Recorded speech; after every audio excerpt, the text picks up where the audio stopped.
Hey everyone. Okay, it looks like we're live.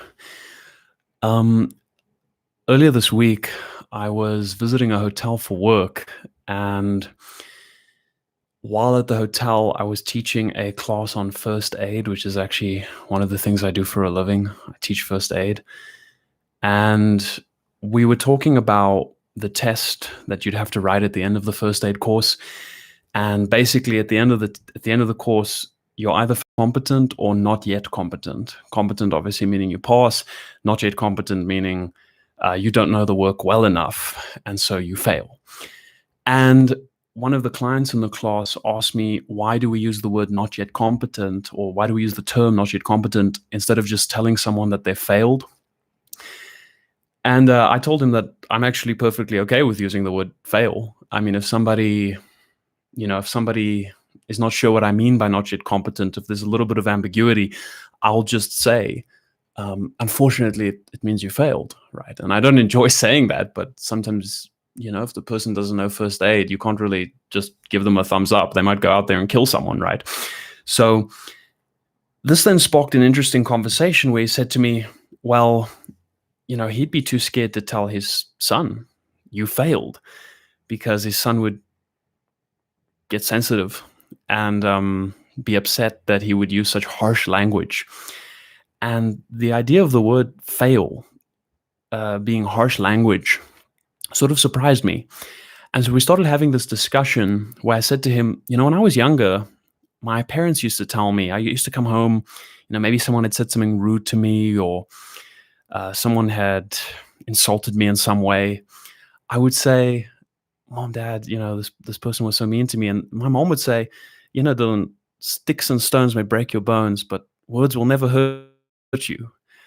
And these days, that is quite contested. People really don't like people don't seem to like it when people say that. And I think that maybe people are looking at it the wrong way, or maybe people are approaching it the wrong way. They're not really. Let me at least give you my thoughts on it, and you can see what I mean.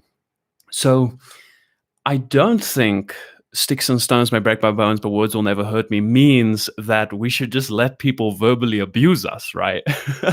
I mean, if someone is openly insulting you constantly, that is obviously, and I think quite rightly, going to have some kind of well, not quite rightly, but it's definitely going to have some kind of an effect on you, right? If it's a daily occurrence, someone's insulting you all the time, it's probably not good for you. You probably want to find different friends, right? Or at least surround yourself with more supportive and less people who speak to you in probably less derogatory ways. Might not be a bad idea, finding some of those people.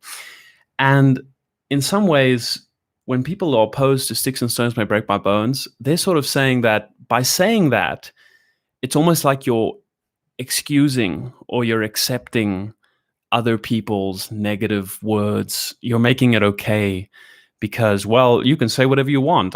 It's okay because, words will never hurt me. Now, of course, the reality is that words hurt us a lot, right? I mean, if someone says something mean to you, I know from my experience, if someone's really mean to me or says something harsh, and, usually if it's true, then it's usually the harshest, then it's the hardest thing to come to terms with. Nietzsche said that you can measure a man's character by looking at how much truth he can tolerate, right? So if someone says something harsh, of course, words hurt you. But when I say to myself, sticks and stones may hurt my bones, but words will never hurt me, it's not me accepting or excusing the words that the other person said. It's me alleviating myself from the power of their words. It's me saying to myself, yes, words are like a sword. Words can cut, words can hurt, but I refuse to let your words determine what I think of myself. In other words, I'm going to allow my own character, my own self-respect to rise above the mere sounds that you make with your mouth, right? That's the idea. So it's not about, words will never hurt me. I think that's where people get stuck on, right?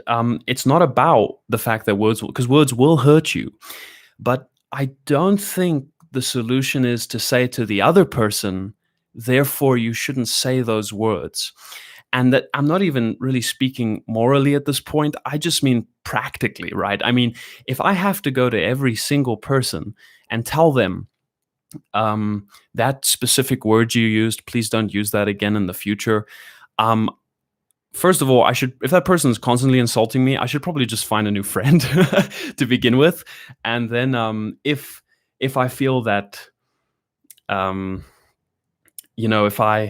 if I feel that this person is really looking out for the worst in me, I don't know why I should value their words in the first place, right? Why would I even care what you have to say? I think it's Rick and Morty where Rick says, your boos mean nothing to me because I've seen what makes you clap, right? So it's like your insults mean nothing to me because I've seen the foundation from where those insults arise, right? So sticks and stones may break my bones, I think is not a bad thing. I think it's actually quite a stoic, quite a philosophical approach to the problem that other people will often say things that hurt you. And very, very often we won't be able to control their words, but at least I can mitigate the way I interpret those words, the way I use those words, the way I handle those words, and say to myself, it's very true that you could physically hurt me, and in fact, your words might be hurtful, but I'm going to live as if words will not hurt me. Because if I take that approach, I give you less control over me, I give you less power over me. And as a result, I liberate myself. And that gives me then the freedom to turn the other cheek and to not care about your opinion. And so this is wonderful because that just means that, you can say what you want. I can rise above it in some sense. And again, that doesn't mean we should excuse people that say horrific things to other people, right? There are some things, if I go to someone and I start, okay, so my dad passed away when I was quite young, and someone once told me that, someone kind of insulted me about it, right? Sort of like when I was a kid, I got so angry about it. But he said something hurtful about my dad after my dad had passed away. And when you're a young child and you're angry and of course, those words hurt so much. But now as an adult, if someone were to say that to me, I think it says more about that person than it says about me.